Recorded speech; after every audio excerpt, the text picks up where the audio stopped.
We're talking about, so what we've been talking about in here is, really the industry as a whole, like what connects us all to it, like how do we all end up here, and what makes us passionate about it. Like I always say, like, the days that it sucks, what gets you back on track, it's usually the things that you love the most about the industry. For me, starting off in the industry, coming from a corporate background, it's just a totally different feel, right? Like, you wear a suit and tie every day and some stuffy office with stuffy people for the most part, other than Jim Williams, who I met back in the Verizon days. But, for the most part, it's just a different dynamic. Then you get into construction, it's like, these are my people. That's at least the feeling I had. Like, man, this is where I belong.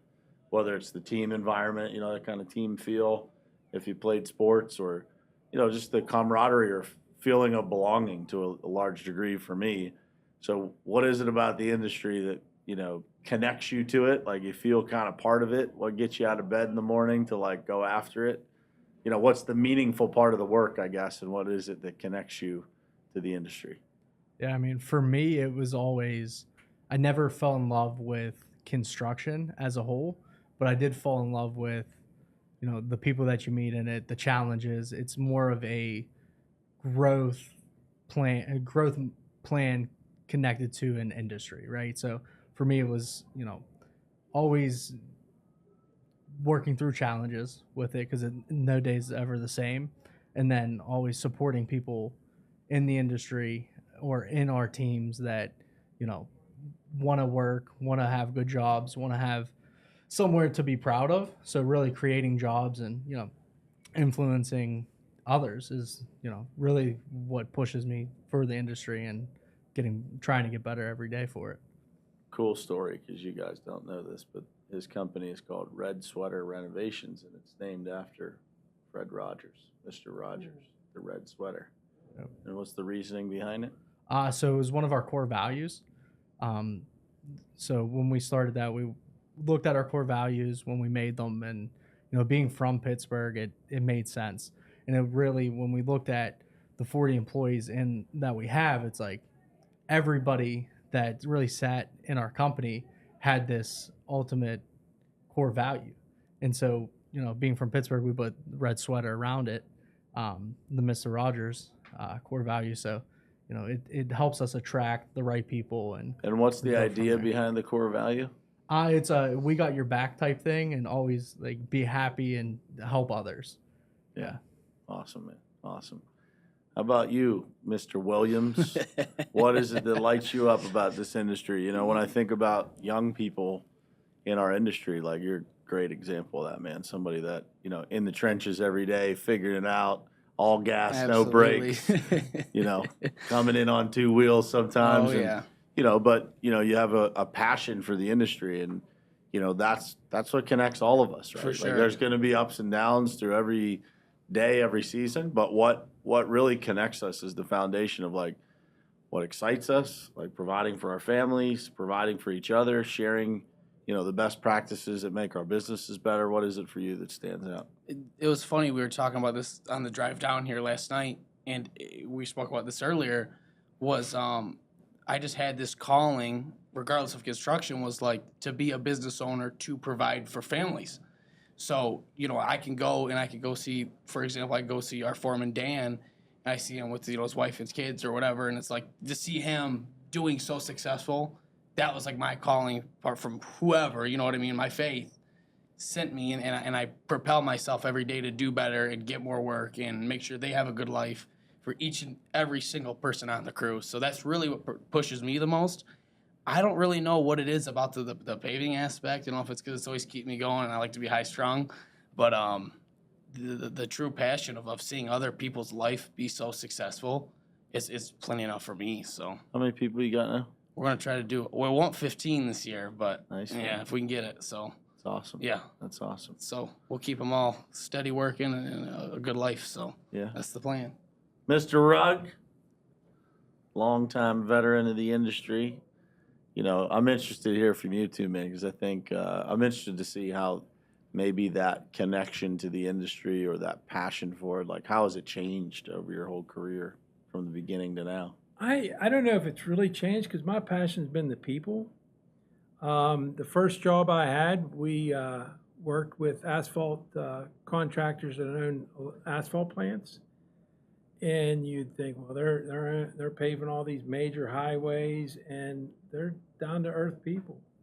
And being around people like that, I mean, they're the backbone of America. Asphalt's not easy. When you get into the asphalt industry, you know that person there, he's a hard worker, or she, and it's amazing that everybody in the asphalt industry, they know when they get up in the morning, I got a hard day's work, but that doesn't bother them. They go out and they get it done, and it's really the people, and that's what kept me in the business. It's meeting people like you and the many people within TCS. That's actually brought a little energy back to me. Every time That's what I'm talking about. yeah, John. I'm serious. I mean, I got into a grind, and I wasn't scaling. I was just kind of got into a grind and a. Not anymore, though. Not anymore. No. I wake up every morning. It's like I'm up at 4:30, ready to go. My alarm doesn't go off. When my alarm goes off, there's usually I'm not feeling well, and that don't happen too often. I hope John wakes up and he thinks, whatever I'm telling you, on the call, like whatever number. John said, I closed this big deal earlier in the season. I said, add another $500,000, John. Let's go. It really is. I've always been a competitor. So that's the other part, going out and making a great job for that customer. And, there's a lot of little things we do that a lot of our competitors don't do. It's I did it. It's a A1 job. And, I'm into the point now, as you said, I'm a little bit later in years, but now helping my guys, giving them a new focus in life, saying, look, these are the things you can do. What is your goal? And they'll say, I want to run this piece of equipment or something. No, I'm talking about your personal goals, and, and helping them and watching them to really dig deep to work harder, to earn more and do more in the company so they can do that. And, when it's a great joy as an owner of a company to watch guys go out and buy their own houses. That's like, wow. And they earn it. I mean, they take advantage of the opportunity, but that's the kind of people you have in our industry. Everybody cares. Everybody knows we're signing up for a day of hard work, but that's what it is. We just got to go get it done. And Sure. That is one of the greatest things. Tyler over here just bought his first house. I think you're number 9. Congratulations. Number 9 in the company over the years that has bought their first house working here. And that's, for a lot of people, it's the first person in their family history that have ever owned a home. And it's a undescribable feeling, like when because I think it speaks volumes to the company, right? It's like, to me, that's what makes me proud, is that people trust, what we've done here enough to say, like, I can buy this house. I know I'm going to be here. I'm going to do, whether it's a 15-year or 30-year mortgage, it's like, that's a long time, boy. Like, you got to have some faith and some stability to figure out, man, I believe that I can do this because of the place that I work and the people I work with. And, to me, that'll always be what's special about this. It's like, when I'm done here in this industry, hopefully many, many years from now, like, nobody's going to give a shit how much revenue we did. At the end of the day, it's going to be the friendship that we have and relationships that we have. It's that's what it is. It's the people. It's how many people did you help? How many businesses did you interact with that you made better as a result of it? You'll never forget. You know what I mean? The lasting impact you made.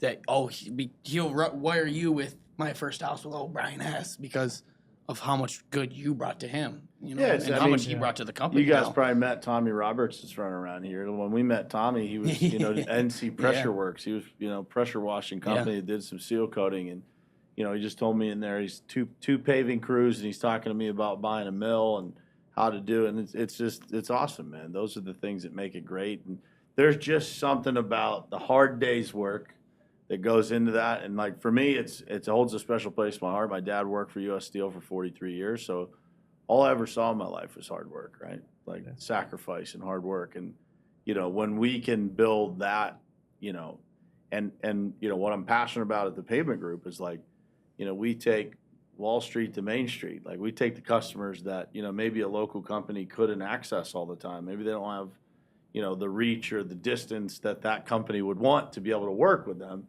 But now they get to pull their trucks onto a prestigious, you know, property in their area, and it helps them build a business. And, you know, over time, that's what lights me up every day, is like, how do we do more of that, right? Because, you know, the more we can do that, we can do it together, you know, as a group. It's like, dude, that's why it doesn't feel like work to me ever. Like, you know, I joke around and say, I can't believe most days. There's days that I definitely earn it. But most days I can't believe I get paid to do this. You know, it's like, I just get to sit here and hang out with my friends, talk to them on a microphone all day and call it work. Like, shit, man, where was this the first 38 years? You know what I mean? Everybody looks to me, you know, it's funny, I'm part of this group, how many middle-aged guys call me Mr. Rugg, and it's it. I tell you what, that hit me hard. It really did. But now I think it's the stature, John. I think, you know, it's like, could be. You know, if you were a 5'4" dude at your age, they probably wouldn't call you Mr. Rugg. You know? Plus my they white. just don't want you to hurt them. My white blonde hair that I have in my beard and hair, that kind of, you know, may add to it. But, you know, it's just amazing that you can be involved with people that care so much. You know, yeah, man, dude. John's been to my house for New Year's, right? Yeah. Like, you know, we've had dinner. Our wives, you know, we've had dinner together, and you know, that's what it's all about, man. Yeah, you know, when you can be that Ed Millett, a lot of speaker and wrote a few books that a lot of people know about. He says about being that one in your family, but when you can help others be that one in their family, and celebrate together, that there's just so much to be said about that. I mean, like I said, I've had rejuvenated energy that goes back to my days of playing college football. Honestly, I get up, I'm excited, I got a plan of attack, and somebody said, "Well, you're going to have to retire here." I'm retired. I like what I do. So the definition of retirement is, you know, do what you want to do. I'm doing what I want to do every day, and you know, and I get to work. You know, I was blessed with 3 sons. I get to work with one of them. He just had a baby boy 2 weeks ago, as you know. Congratulations. Thank you. And Keep that name rolling, big dog. yeah, and you know, when his wife, you know, my daughter-in-law bought in Bo yesterday, it was a surreal moment. I almost broke down and cried. It just, like, I don't know what hit me, but you know, it's the idea. I enjoy what I do, and I think most everybody that's in the asphalt industry in general, they like what they do. 100%. You know, end of the day, you feel good. You've done something. You've made a change, whether it's on a road, parking lot, or driveway. You've done something special for someone, and you know, there's a sense of you know, accomplishment there. Yeah, we were talking about it earlier, like remodeling houses. Like, dude, you get to go remodel something that people have.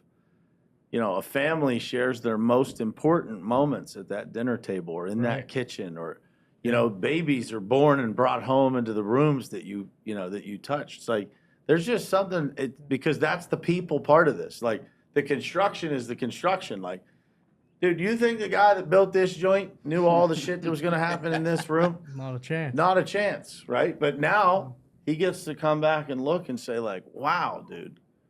You know, like, all these people visited this studio, and like, you know, Kevin Colbert, the GM of the Steelers, like the guy that built this, a huge Steelers fan, right? Many other Steelers, all their autographs are on there, right? There's a meme that always goes around. It's like construction dads or construction people in the industry, and they're driving by, you know, maybe 10 houses or an apartment building, whatever it is, and they're pointing, I worked in that, right? Because there's a sense of, you know, accomplishment, like your dad built that or your mom built that, which is one of the coolest things I think about our industry. Oh, right? dude. I was saying that I went to see Carla right down in the Rio Grande Valley, down in like on the border of Mexico. And dude, she drove me around, 53-year-old company, right? She drove me around and she'd be like, yeah, my dad did that. My dad did that. We did that. We did that. Like, they built the whole damn city. And I'm like, dude, how cool is that? Like, a 53-year-old company. And like, here's the other part. Like, in 2020, you know this, you were around, like, they almost went down, dude. Like, this group and these people in here, like, spoke belief into her and into that company. And it's still ticking, man, 53 years. And, like, that's what matters the most. Nobody gives a shit how much revenue we did when when those stories, those relationships last the test of time, that's what it's all about. So, Right. I know when we have our, we run on EOS like we talked about before. When we have our quarterly meetings, 40, 50 people in a room and everyone going over their goals and everything that's happened in the last 90 days, it's something special, right? It brings everyone up. It's like you can see people that lives are impacted from what we're doing every day, right? So it's the greatest feeling, I think, in the world to see, right? Amen. That's a wrap.